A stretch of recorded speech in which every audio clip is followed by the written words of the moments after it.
Всем привет, с вами Евгеньевич, вы на канале Red Army Airsoft, и это свежий выпуск новостей из мира страйкбола. Производители начали выходить из спячки, а это значит, что выпуски новостей опять будут выходить регулярно.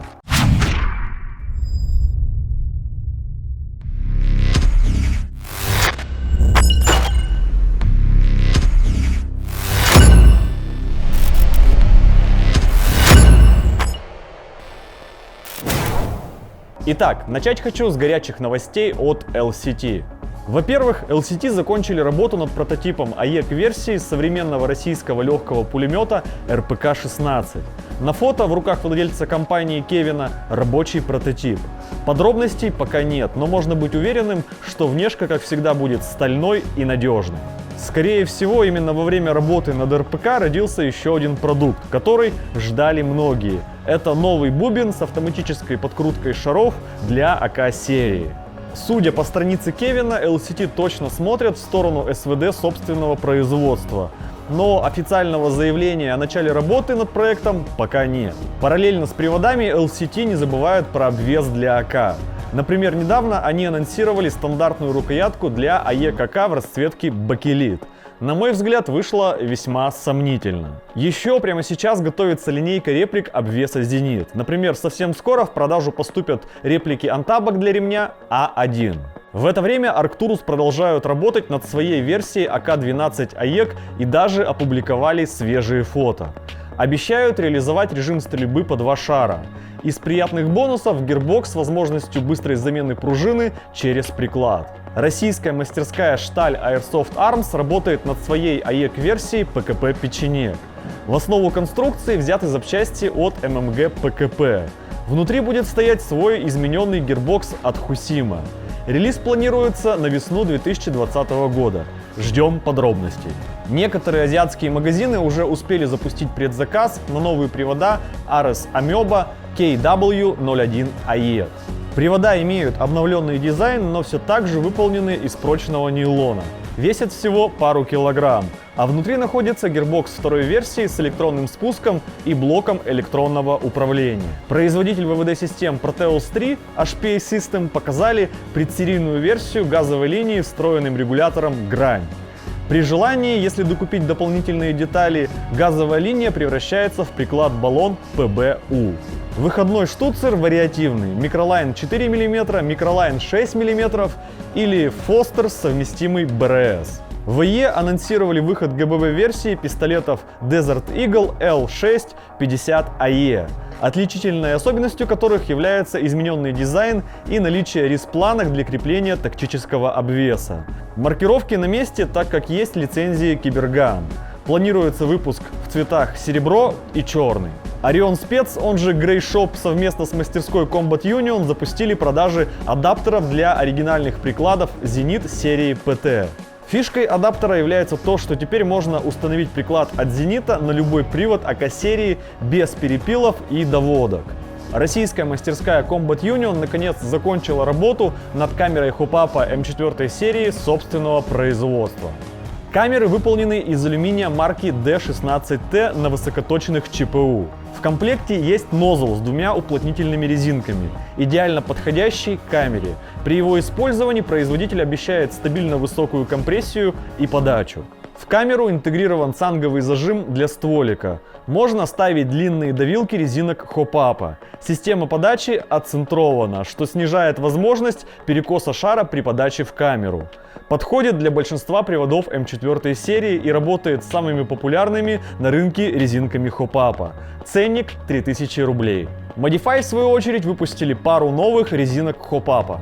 Первая новинка — это резинка Sora, предназначенная для установки на стволики Sir-Hop, Sugra-Hop, Seal-Hop и так далее, то есть без пупыря. Твердость 60 градусов по шору А. Вторая новинка — это резинки X-Range для ГБВ пистолетов и снайперских винтовок ВСР типа. По словам производителя, закручивающие элементы с одной стороны обеспечивают широкое поле давления, как у Flat Hop и Air Hop, с другой стороны хорошо центруют шар и обеспечивают страгивание с одной и той же позиции. Резинка выпускается в 2 вариантах с твердостью 65 градусов и 70 градусов по шору А. Силикон, из которого сделана резинка, хорошо сопротивляется отрицательным температурам, сохраняя свои свойства, что дает возможность играть в холодную погоду и использовать в ГББ-пистолетах при интенсивной стрельбе. Хорошие новости для всех тех, кто ждал появления новой продукции ICS на российском рынке. Магазин Airsoft Store взял на себя роль дилеров ICS на территории России. Первая поставка ожидается уже в декабре 2019 года. Всего планируют произвести более 20 новых моделей, большинство из которых до этого в России никогда не продавалось. В том числе Hera Arms CQR, обновленный гранатомет MGL, топовые привода линейки CXP Mars и новые ГББ-пистолеты. Помимо приводов в продаже появятся запчасти и расходные материалы для приводов, гранатометов и пистолетов от ICS. То есть проблем с ремонтом и запчастями не будет. Чтобы оперативно следить за поступлением новинок, можно подписаться на группу Airsoft Store ВКонтакте. Laylox всегда поощряли людей, желающих странного. Если вы вдруг владеете скаром от Tokyo Marui и очень хотите поставить на него эмочный приклад с трубой, то у вас есть такая возможность. Переходник называется Tokyo Marui Scar Stock Base Set. Выпускается под брендом First Factory. Корейская компания Zeral.net совместно с швейным производством Korea Defense разработали форму для игры в страйкбол для девочек. Комплект называется Сера и выпускается в двух вариантах: боевая рубаха плюс юбка и китель плюс юбка. TMC анонсировали свою версию балаклавы с защитой зубов из металлической сетки. В их концепте сетка съемная и крепится на велкро. Сама балаклава пористая и хорошо пропускает воздух. Но на Алиэкспрессе я пока ее не нашел. Мы совместно с производством Airsoft Rus разработали новые гранатные подсумки с говорящим названием Егерь. Подсумки будут выпускаться под брендом Red Army и Airsoft Rus. Подсумки делались специально под гранату Егерь, и в них помещаются цилиндрические гранаты и страйкбольные выстрелы диаметром от 35 до 50 мм. Есть вытяжной клапан, позволяющий быстро и удобно извлекать гранату из подсумка. Длина клапана немного увеличена по сравнению с бандольерой в расчете на размер гранаты Егерь. Подсумок занимает 3 ячейки молли. Это значит, что вы можете разместить 2 полноценные 50-мм гранаты, потратив всего 3 ячейки на вашем снаряжении. Любимая ваша рубрика «Находки на Алиэкспресс». Балаклава со встроенной маской-сеткой от Wusport. Скорее всего, такой вариант будет более удобен для прицеливания, и он заметно меньше портит ваш антураж. Реплика боевой рубахи от Massive. Материал, конечно, не Nomex, как у Massive, но зато выпускается в целой куче интересных расцветок, даже в Multicam Black.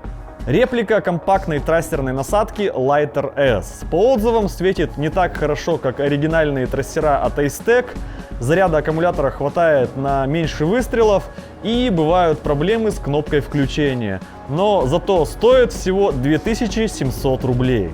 Кому важно сэкономить, вполне себе вариант. Так вышло, что мы ввязались в организацию игр в нашем регионе. В августе нами была сформирована новая орггруппа, которая называется «Цифра». Совместно с оргкомитетом «Заря» 19 октября 2019 года на полигоне Свердловский мы проведем игру «Заря-9 Гамбит». Формат будет отличаться от привычного формата «Зари».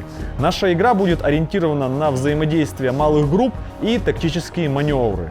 В игре будет применяться игровая электроника и система управления боем Sitrep от Privatka Club. Сценарий игры построен таким образом, что для командующих сторон он будет похож на тактические шахматы, а игрокам придется совершать много тактических маневров, вести интенсивные бои и взаимодействовать между собой малыми группами. Все подробности в группе игры. Помимо этого, 4 октября 2019 года наша команда едет на игру «Заря-9. Решительный удар в Чебаркуль». В ночную фазу мы будем играть роль игротехнической единицы.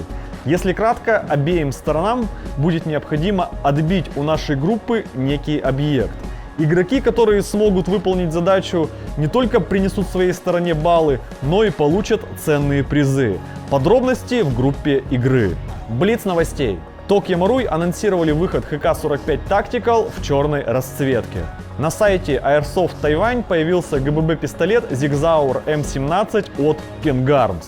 VE сделали свою реплику трассерной насадки Lighter S. Компания GBLS анонсировала выход DAS-версии АК. Mafioso Airsoft сделали ГББ-версию пистолета Colt 1911 Kimber LIPD SWAT Custom 2. Модель полностью сделана из нержавеющей стали.